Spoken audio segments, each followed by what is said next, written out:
So this is going to be a rather short lecture on Lori Watson's brief article on why she thinks we should think of trans women as women.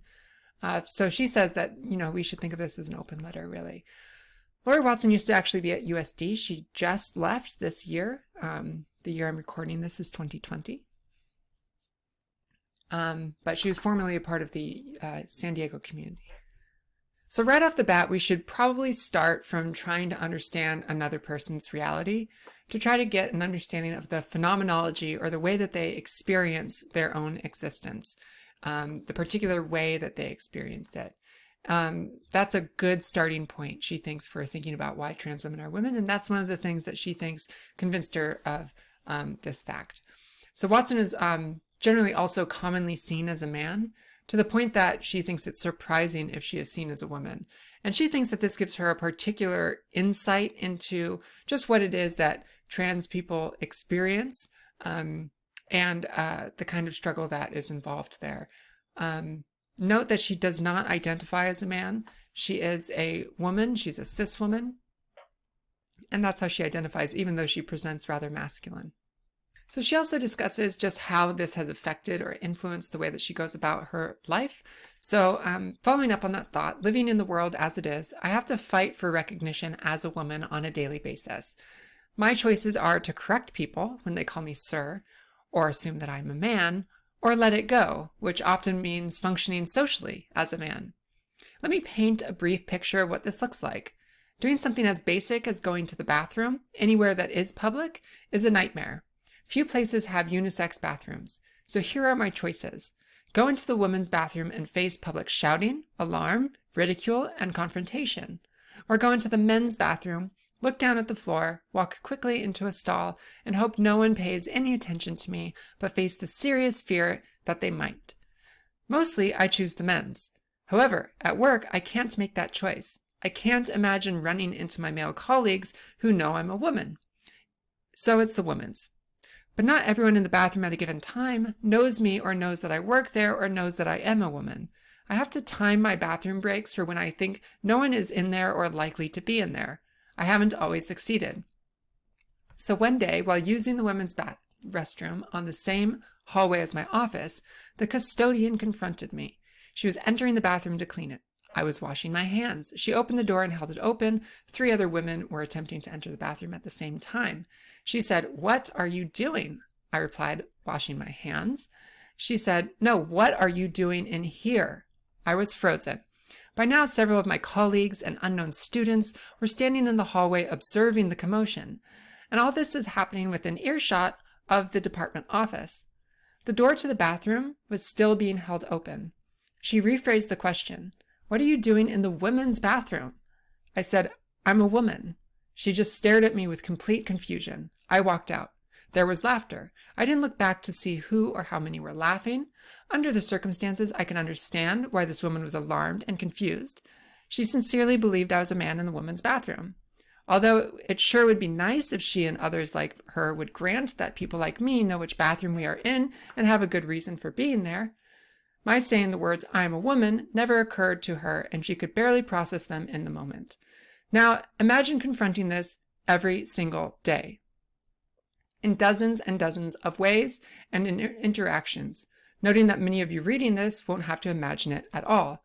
Imagine standing over the coffin of your dead grandfather's body while the funeral director turns to your father and says, "This must be your son I have heard so much about." And all your father can say in response is a quiet, "No, this is my daughter." Imagine going to the emergency room for what you believe to be an ovarian cyst, and the physicians and nurses are so baffled they ask you your name and repeatedly check your chart for your sex identification, and then ask to see your driver's license, something you've already given at check-in, to triple confirm, one presumes, that you aren't delusional. I could go on. I have hundreds of such stories. All this because your body is socially interpreted as masculine, yet you identify as a woman. These are my stories, and I was born female and assigned to the female sex, and I identify as a woman. So this is a taste of how gender norms and gender rules and structures can affect not only trans people, but cis people who don't necessarily conform to traditional gender expressions. Now, in this world, individuals have very little power over changing the world and its social meanings. Now, to refuse to acknowledge trans women is to ask women, trans women, to be forced to conform to a world that doesn't, on the whole, recognize their existence as a woman. So generally, in certain feminist circles, they would generally reject the suggestion that, say, Lori Watson should be forced to transition her sex or identity to conform to the world that doesn't recognize her existence as a woman. But that's something that's being requested of trans women by certain radical feminists. What follows from the refusal of recognition may not be precisely clear as to what such feminists think trans women should do or how they should live, but insofar as claims that position trans women as, quote, men impersonating women are uttered, and they are, it seems to me that they're saying, live your life as a socially recognized man. Make your body and gender conform insofar as you can't change your body. Change your gender or gender presentation. Or maybe they think, go ahead and be feminine as you like, but do it with a male-identified body, and don't claim to be women. So Watson's view is that this seems to situate trans women as uniquely bearing the responsibility of confronting the false sex dualism and the binary gender hierarchy that we all... So we don't live in a world, though, in which these categories don't exist.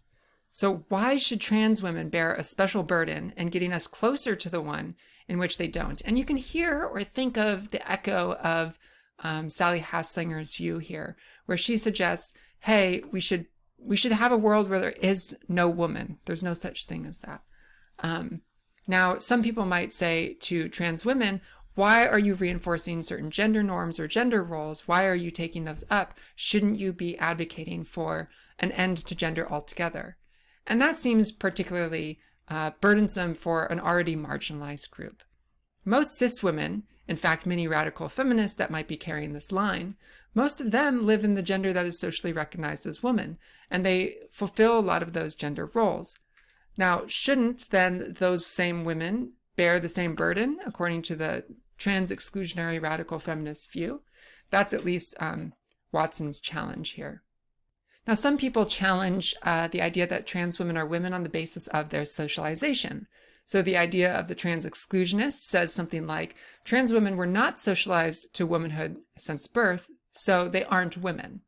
So it might be true that trans women were not socialized as women since birth, although that depends on how early trans women transitions. So if you have gender affirming practices at a young age, then this will be false. But for those trans women that transition later in life, certainly this will be true to some extent.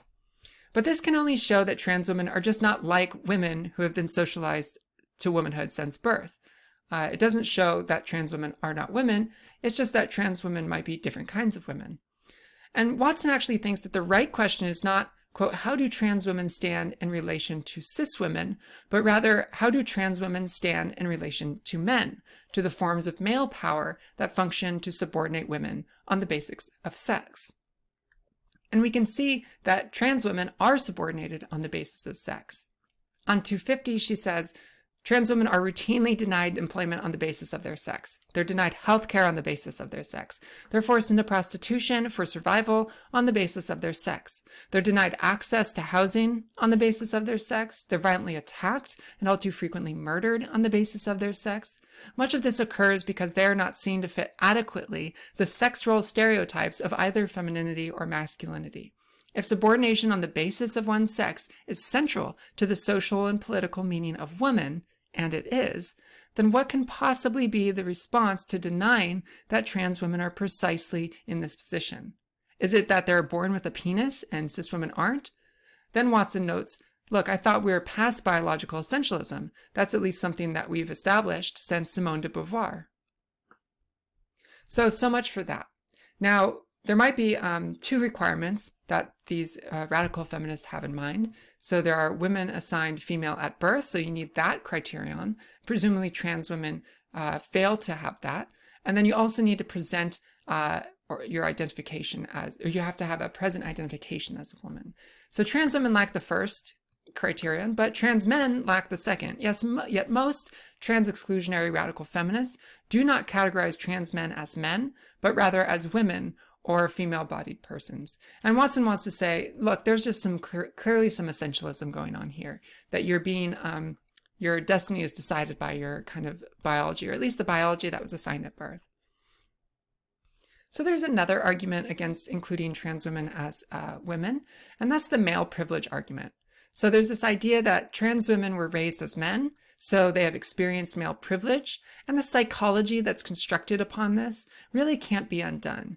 So they could never develop the quote-unquote psyche of a woman. Now, set aside the idea that there is at all a psyche of a woman.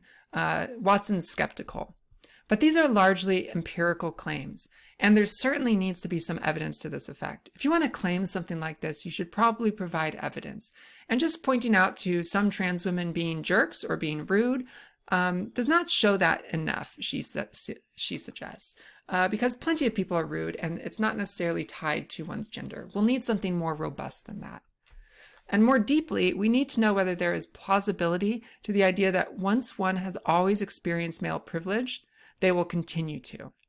So there are generalizations. These generalizations about male privilege generally ignore the intersections along other lines of social hierarchy. So male privilege will have certain effects according to different intersections of different identities. So whether you were primarily seen as black or whether you're primarily seen as white or so on. Trans women's experiences with male privilege and socialization as men were also not like the kinds of socialization or the kind of privilege that most cis men have experienced. So generally speaking, trans women were probably uncomfortable with the male privilege that was maybe afforded to them. They considered the experience as being male an unhappy one wrought with conflict, and it's certainly one which most trans women, certainly out trans women, have rejected or daily try to reject. Now, many trans women do experience male privilege, but from the other side, as a power exerted over them. So male privilege wielded by men over trans women and their bodies. So ultimately, she says, look, this tack just ignores what it's like to be a trans woman, what life is actually like. If you actually saw what a trans woman's life is like, you'll find that it most clearly lines up or is most similar to the experience that cis women experience. A final problem with this male privilege argument is that the view thinks, or it's reliant on this other view, that giving up male privilege is just simply impossible. But Watson challenges, isn't getting rid of male privilege by men the primary goal of radical feminism? The idea is to strip men from, or strip male privilege from men. If you think that it's impossible to do so, then what is it that you're exactly doing with your feminism? Speaking of the project of feminism, she argues that this is largely a movement that's aimed at dismantling male power and gender hierarchy with women as a subordinate position. But this can't really occur while marginalizing or refusing to recognize or denying existence of trans sisters. Recognizing differences in different women is at the center of feminism, and it has been for a few decades now. Now, restricting women to women like me, which is what radical feminists, at least on Watson's view, are doing, she thinks it's bound to fail. It's bound to make feminism fail as a liberatory project. And that's Watson's argument. There's another set of arguments that I have put in the supplemental reading section, which discuss a few other arguments that are given, particularly in the context of the Gender Recognition Act in the UK. And you can see those arguments. Actually, Catherine Jenkins, who we have read, is a co-author of that article. But here you have hopefully tracked some of Lori Watson's arguments against excluding trans women, arguments against the idea that we should exclude trans women from the category women.